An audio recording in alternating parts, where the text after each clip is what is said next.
Hi, English composition folks. I just wanted to offer a video that kind of walks through some reading strategies and ideas to get you to kind of think about what you might like to use as strategies, and also to address some issues that I've been seeing in some of the recent posts and things that we can work to start addressing in our future writing.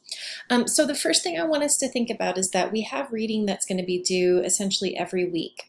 Some of the reading is related to writing and writing in general to get us to really think about writing and the processes, and some of it is going to be related to our overall topic. So the topic that we will work on this summer session is food. And food is something where it seems really simple, but in reality, there are so many layers and complexities to just the notion of food. But it's also something we can all write about, relate to, connect to in some way. So I want us to start thinking in those directions, and we'll have some readings related to those, as you'll see this upcoming week with Amy Choi's work. Her article, What Americans Can Learn from Other Food Cultures, explores how culture is connected to food in different ways. So that kind of gives us a good intro into not only thinking about food and the importance of that and how we can maybe write about our own experiences, but it's also, her article becomes a really good example of an article that we can use to support our ideas and use as research in the future. So when it comes to this article, I really want you to take your time with it because we will use it in the future. But before I get into a brief kind of discussion using Choi's work as an example, I want us to think about what kind of strategies we may have utilized in the past when it comes to reading, or what we should be doing now. So we are working and taking a class at a really interesting time. So we are in an online format. Some of us may not have the kinds of spaces available to us where we can go and sit and read, either in a quiet environment or in an environment that's just really conducive to us being able to pay attention to what we're reading. So I want you to pay attention to what you need, right? If you need a quiet space to really read and even write and absorb the ideas that you're reading, is that even possible, right? So if you're, at home with a bunch of kids, whether they're yours or siblings or a bunch of dogs or construction noise or whatever it may be, what way can you kind of create an environment that's a bit quieter? And so maybe it's a matter of downloading an app to your phone that plays white noise. So it's noise, but it's just kind of background that helps kind of simulate almost a kind of silence. So that's something to consider. Some of you may need some music. So what kind of music is going to be the best for you to be able to pay attention to what you're reading? For a long time, I listened to music when I was reading and writing as a student, but then I realized I was losing my focus because I was paying more attention to the music than to what I was supposed to be reading and studying. It's taken me a while to kind of figure out what I need at different points. So it used to be the best place for me to go to read and to write was Starbucks. So that was expensive. It got pretty expensive. And for some of us, that may just not be an option right now. And I started to recognize that I was not concentrating. I was not getting very much done because I was just people watching all the time. And I was listening to the sounds of, the coffee being made and the baristas. And so I figured I needed a new place. So I actually started going to the library and putting my earbuds in to listen to just some music that didn't have any lyrics because that can be very distracting to me. I'll pay more attention to that. So I listened to either classical or other kinds of instrumental music. I really like Trombone Shorty. If y'all are jazz fans, I can listen to Trombone Shorty and not pay too much attention to the music. I can pay attention to what I'm reading or writing. So make sure you're paying attention to that. But it's also something to consider, even just the chair you're sitting in. If the chair is way too comfy, then you are going to fall asleep or you're just going to lose focus. Or if it's too uncomfortable, that can be the same, right? So you want to find a space that works for you, but also a time of day. Some of you are way more productive in the mornings if you're getting up before your kiddos, or if you're getting up just because that's the time when you get up in the morning and you're working out, and post-workout you're really invigorated. So pay attention to that. Some of you are night owls, so mornings are not going to work for you. What I also want you to consider, can you tell that I've been sitting in my chair too long? Sorry. Something to think about. I want you to also consider how long it takes you to read. So when you're reading for school, it can take a lot longer than if you're reading for pleasure, right? Or if you're on Facebook reading posts or online news or Instagram or whatever. Most of our reading is pretty approachable, so it's not something that you have to struggle and toil through, but it's still reading for school, so in the back of your mind, it just may take a little bit of extra time. So I would really suggest for our class, don't leave all the reading for one time. Don't just sit and go, okay, I've got to knock out Choi's article, and now I have to knock out Irvin's article all in one sitting. That's no way to be productive because we need breaks. We need to make sure that we are actively engaging in what we're reading. So I want to talk a little bit about what that means. So when we are actively engaging in things, we are paying full attention. We're not just flipping through the pages, you know, the words just kind of washing through, and we're not just really focusing, right? One way to actively engage in reading is to sit with pen or pencil or highlighter with a printed version. Right? If you have the ability to print off the work, I would recommend doing that because then you can write on the text itself. You can circle quotes that are important or meaningful. And this becomes helpful down the road. So you can, if you need to pull quotes for your own writing, everything is already there and written on. If you're not able to do that, there's still a lot of ways that you can be an active reader. One of them is to just have post-it notes, right? So on different post-it notes, you know, put quotes or page numbers or something that's going to help you keep track of what you're reading. Okay.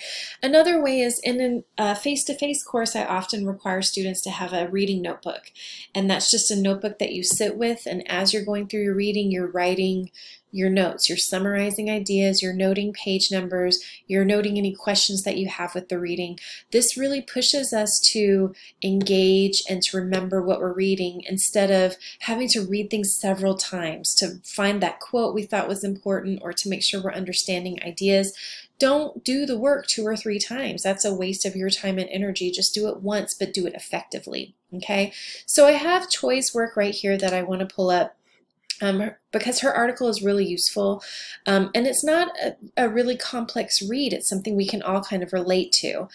So what I want you to know is for this kind of reading, it's just a matter of identifying those important ideas, following those ideas. But I also want you to note that she does us a favor in terms of she breaks it down into different sections. She notes that food is identity. She also breaks it down. Food is survival. So she's doing some of that work for us so that when we go back and take notes as we read, it's broken down into different categories and sections. Okay, so that's something to really pay attention to. And again, we're going to use Choi's work throughout the semester, so reading it well the first time is going to be really important. Okay, so those are just a couple of tips and tricks and strategies. What I want you to do in your writing journal post for this week, right, we're in week 2, I want you to offer one of your own reading strategies. Whether it's something I've mentioned here or something that I haven't mentioned, share those so that we can kind of you know, talk through our different, you know, approaches and see what might work for us, right? So in your writing journal for week 2, I want you, after you answer the prompt and think about Choi's work, I want you to offer a reading strategy of your own, okay? Remember to do this work. All right. I also want to address some of the things that I was seeing in the discussion post so far. And this is not me saying, ugh, why are we all doing this? This is me saying these are some of the things that I've noticed, and I want to make sure that we don't have any concerns or questions about them. But I also want you to note that you may do some of these things. We all have writing habits, right? And so some of this class is kind of identifying those habits and maybe correcting them in the future. So the first thing I was seeing quite a bit was some run-on sentences. So this is when the ideas keep going and they don't stop with punctuation. And so one way that you can kind of catch this is, number 1, composing in Microsoft Word, because it can catch some of those run-on sentences and even the incomplete sentences or fragments. But number 2, read your work out loud. A lot of times that gives us a sense of where, if we pause, do we need a comma? If we pause, do we need a period? What kind of punctuation do we need? So an example of a run-on sentence is here. I enjoy reading it as something that I do all the time. So the sentence needs to stop earlier. I enjoy reading, you know, and it is something that I do all the time. Or I enjoy reading, period. It is something I do all the time, period, right? So there are a couple of different ways that we can actually correct this sentence, but this is just an example. Another thing I was seeing was kind of the opposite end of this, incomplete sentences or fragments, okay? This is when we don't have both a subject and a predicate, right? You know, it doesn't matter. It just means that the thought is kind of incomplete. And if the sentence were on its own, it wouldn't make sense to readers, right? So here's an example. For example, comma, tacos. An example of what? What about tacos, right? So just make sure that you're going through, and again, if you're reading out loud, sometimes you will easily catch these kinds of things and be able to correct them, right? And a lot of the times, these are just habits we've developed over time and we haven't thought more about. So now is our chance to think more about them and to maybe work on correcting some of those habits. Okay. Remember, please, to answer all parts of the prompt. Sometimes there are several questions in there. Just make sure you're answering all of them. Okay. You want to get full credit for your time and effort. So answering all parts of the prompt is gonna be a part of that. I was seeing some funky things going on with capitalization. And this is something I see a lot more now, and I think it's because we text a lot, we type, you know, a lot in emails, and we're quick. And so sometimes the capitalization just goes by the wayside, or we randomly capitalize words. Make sure that you're addressing those. And one way to do that is to, again, compose in Microsoft Word. I had to type this several times before it would let me use a lowercase here because it corrected me. It automatically, and it has a red squiggly line under here. So if I right click it, it will capitalize. I eat all the time, right? We always want to capitalize that first person use of I, or capitalize anything we consider to be proper nouns. So the names of cities, then, you know, the names of states and buildings, and, you know, anything that's considered a proper noun needs to be capitalized. Again, these are things we just haven't probably thought about when we're writing in the past, but we want to think about more in the future, right? And the more we write and practice this, the better off we'll be. Okay, and then just general things with grammar, punctuation, and spelling. This is not a strict grammar, punctuation, or spelling course. For those kinds of things, we need to help one another out with the peer reviewing, to use the benefit of tutors and time. So we have Miss Reyes in our course. She can definitely help with some of these things, but also use Microsoft Word. Again, if there's an underline of some sort, it may correct you. Okay, so you're always talking about common sense, right? So we needed you are instead of the possessive your. This needs to be capitalized, right? And note that common sense is a misspelling. Sense needs to be sense, right?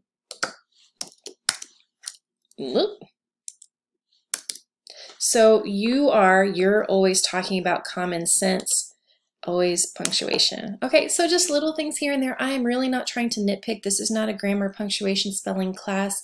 But these are habits we want to work to correct now, so that down the line, we're just not even making some of these mistakes. We all do this. I make a lot of mistakes in my writing, but it's a matter of me taking the time to go back, address these things, correct them, and learn from them. Okay, so just some things here and there as we start week number 2. In a separate video, I'll post some instructions about what we're working on in week 2, but I just wanted to offer you a separate video that just gets you thinking about reading in general and some of those things that we can kind of work on this summer session. All right?